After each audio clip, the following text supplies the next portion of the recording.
the damage, and you've seen it firsthand, but it appears there are no injuries. But they also confirm reports of a possible tornado touchdown along Friendly Baptist Church Road. You know it if you live in the area there in Unionville, and possible damage in Porter Ridge, which we've also seen. So now we're getting official confirmation from authorities there in Union County.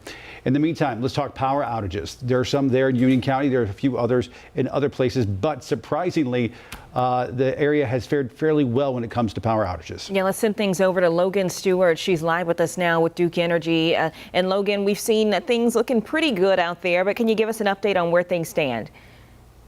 Yeah, sure. You know, we spoke a little bit ago, and since then I was actually able to speak with one of our supervisors out in the field, and he confirmed that across the greater Charlotte area we're seeing right now just a little bit over 100 outages, which, you know, every outage is important. Our crews continue to respond to those. But I think the thing we're going to be watching through the day is, you mentioned, the high gusty winds. So for us, a lot of times with those power lines, big trees, big branches, that's kind of what we watch for, and what sometimes can be the culprit that does cause outages. Now, of course, I mentioned crews. They've been on standby all night long and will continue to respond as long as it's safe to do that.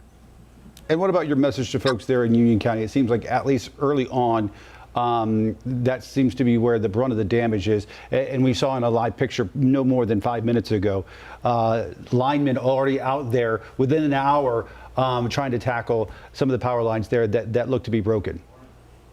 Yeah, you know, I mentioned our crews got prepared yesterday. We do prepare year-round, strengthening our lines and poles, trimming trees and things like that. But they were preparing yesterday, just making sure inventories were ready, supplies were ready. So they get into work super early, really about the time I'm getting up. So they were out very early this morning, again, responding as long as it's safe to do so. Safety is big for Duke Energy. We make sure our employees don't work up in the buckets when the wind is above 30 miles an hour. So as long as we can get them out there, we're going to continue to do that today. Yeah, I think you made a really great point about that. It was an interesting nugget for our audience about when those winds are high, which is a big part of this system that we're seeing, that your crews cannot work just for their safety. So it's good context for our audience as well. That's right. All right.